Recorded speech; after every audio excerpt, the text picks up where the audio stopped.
Hai, aku Ruby dan aku 18 tahun. Apa yang rela kamu lakukan untuk menang? Bisakah kamu membahayakan sesuatu yang sangat penting? Tonton ceritaku sampai akhir, dan kamu akan temukan konsekuensi apa yang mungkin kamu hadapi untuk hasrat menang dengan segala cara. Aku belajar untuk menjadi biologis. Universitasku mendukung konten inisiatif dan terencana, di mana kamu bisa menunjukkan kemampuanmu dalam ilmu pengetahuan. Secara pribadi, aku memiliki rencana besar. Aku bermimpi menemukan sesuatu yang baru yang akan menolong kemanusiaan. Itu mengapa aku ingin untuk dikenal. Jadi aku berjanji pada diriku bahwa aku akan menang kontes setidaknya sekali. Tapi rencanaku dihancurkan oleh teman satu grupku. Mereka menemukan sebuah spesies serangga yang belum pernah ditemukan di negara manapun. Aku takut kalah. Waktu terus berjalan dan aku tidak memiliki apapun untuk mengejutkan komisinya. Aku memutuskan untuk menerima kekalahanku lebih awal dan pergi liburan dengan keluargaku di Arizona. Aku membeli sebuah tiket dan mengingatkan ibuku, siapa yang akan memasak kasserole lemon favoritku ketika aku tiba. Tapi lalu temanku Lucy dan Claire memberitahuku tentang sebuah ekspedisi ke gua di Arkansas. Aku takut tentang perjalanan ke gua dan apa yang mungkin terjadi padaku. Karena aku takut akan kegelapan sejak masa kecil. Tapi itu kesempatanku untuk menemukan sesuatu untuk kompetisinya. Aku takut membuat ibuku sedih, tapi aku juga tidak mau melewatkan kesempatan untuk menang. Jadi aku memutuskan untuk pergi ke gua dengan para gadis. Aku berjanji pada ibuku untuk datang nanti. Jadi aku mengembalikan tiketnya. Ibu berkata, "Oke, terserah maumu." Yang sedikit menghancurkan hatiku. Aku pikir aku lebih membuatnya sedih. Aku merasa sangat malu. Apa yang akan kamu lakukan di posisiku? Apa kamu memilih untuk pulang ke rumah dan melepaskan mimpimu? Atau kamu memutuskan untuk bertarung sampai akhir? Tapi keputusanku bulat. Itu mungkin bukan dengan dukungan keluargaku dan orang yang sayang padaku. Tapi untukku sepertinya itu pilihan yang lebih baik untukku. Aku memutuskan untuk pergi ke wisata itu untuk menemukan sesuatu yang spesial. Memenangkan kompetisi dan berbagi kemenangan dengan ibuku. Pemandu turnya adalah pria bernama Eric, yang lebih tua dariku beberapa tahun. Dia adalah pria yang energik dan ceria. Di dalam gua dia membuat anak muda tertarik. Begitu dia memanggil kami, dengan kenyataan betapa berbahayanya untuk berada di gua. Itu tidak terlihat berbahaya sama sekali, jadi kata-katanya terdengar konyol untukku. Di satu titik, aku mulai meragukan bahwa aku bisa menemukan hal menarik di sini. Itu hanya sangat basah dan dingin.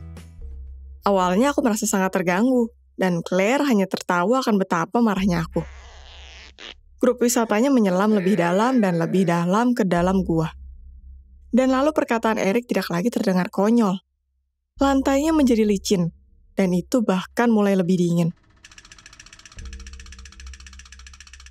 Eric memberiku jaketnya dan bercanda, mengeluh bahwa aku tidak akan mempunyai masa depan cerah di ilmu pengetahuan dengan perilaku seperti itu di wisata. Melihat bahwa aku bahkan tidak membawa sweater denganku, tapi di saat yang sama yakin bahwa aku akan menemukan sebuah spesies kumbang yang baru. Aku marah padanya. Siapa dia memberitahuku apa yang harus dilakukan?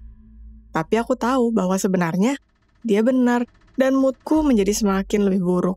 Walaupun aku berpikir bahwa itu sudah cukup buruk. Tapi aku mencoba untuk berkonsentrasi pada yang terjadi di sekitar. Yang jelas sangat sepadan.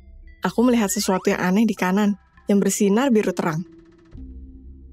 Itu ada di gang sempit. Jadi aku memutuskan untuk kembali dengan cepat untuk mengambil fotonya. Aku dengan cepat berlari ke situ, tapi itu bergerak terlalu cepat. Jadi gambarnya tidak cukup jelas. Jadi aku memutuskan untuk berjalan beberapa meter lebih dekat untuk fokus padanya. Itu mulai membuatku kesal, dan aku segera kehilangan pandangan akan hal tersebut. Dan semangatku menghilang ketika aku menyadari bahwa aku bukan hanya berjalan beberapa meter. Aku menyadari itu terlalu terlambat ketika aku tidak bisa lagi melihat grupku. Awalnya aku tidak membiarkan panik membuatku bingung. Seperti apa yang diajarkan saat latihan, aku siap mengambil teleponku, menyalakan senter, dan memutuskan bahwa aku akan segera bertemu dengan yang lain. Karena aku tidak bisa pergi terlalu jauh. Setelah 10 menit berkeliling dalam gua yang gelap dan sempit, tanpa sebuah jalan keluar, aku menyadari bahwa itu sangat buruk.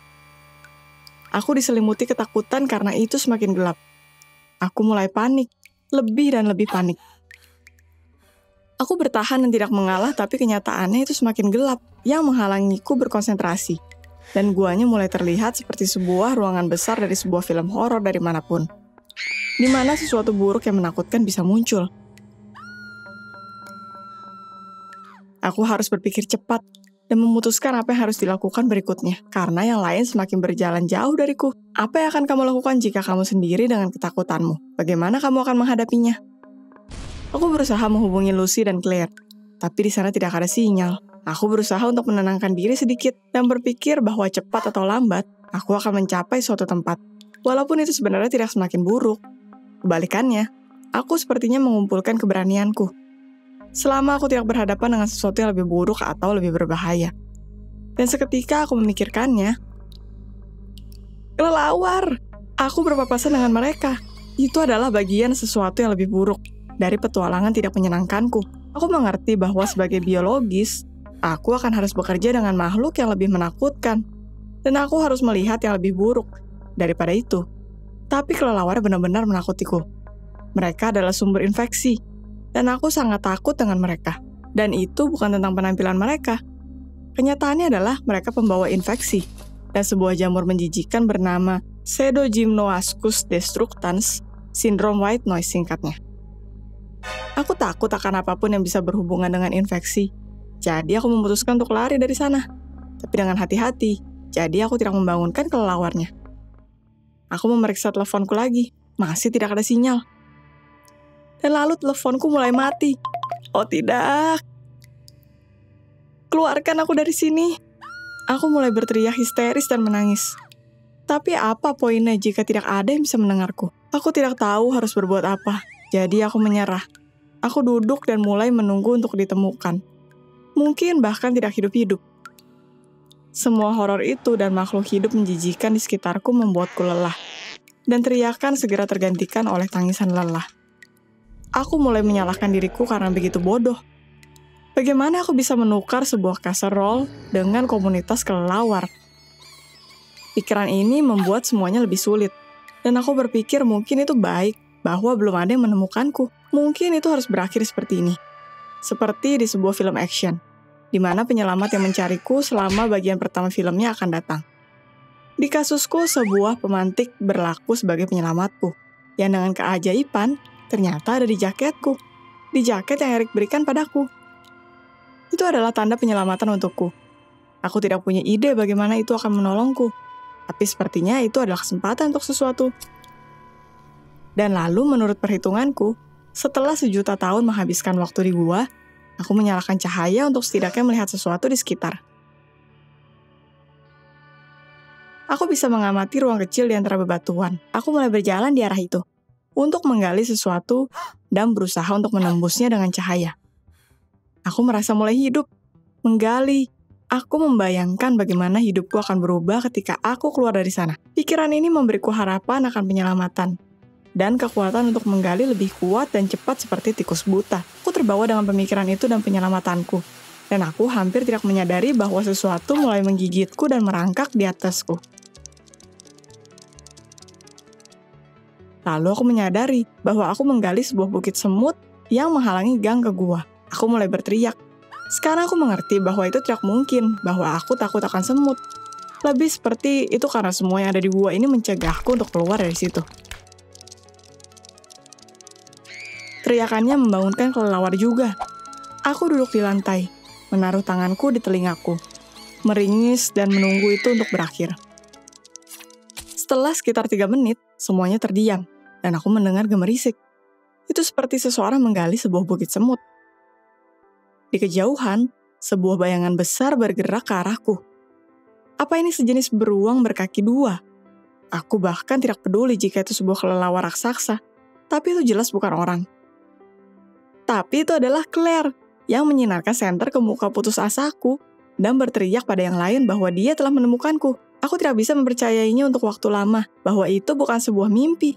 Aku mungkin tidak akan pernah keluar dari sana. Mencoba untuk menemukan sesuatu yang menarik untuk proyek tidak setimpal dengan hidupku. Tetap saja, tidak semua akhir memiliki arti. Dan terkadang itu lebih baik untuk berpikir hati-hati sebelum dengan terburu-buru memutuskan apa yang kamu inginkan. Like jika kamu menyukai ceritanya, subscribe untuk melihat lebih banyak lagi.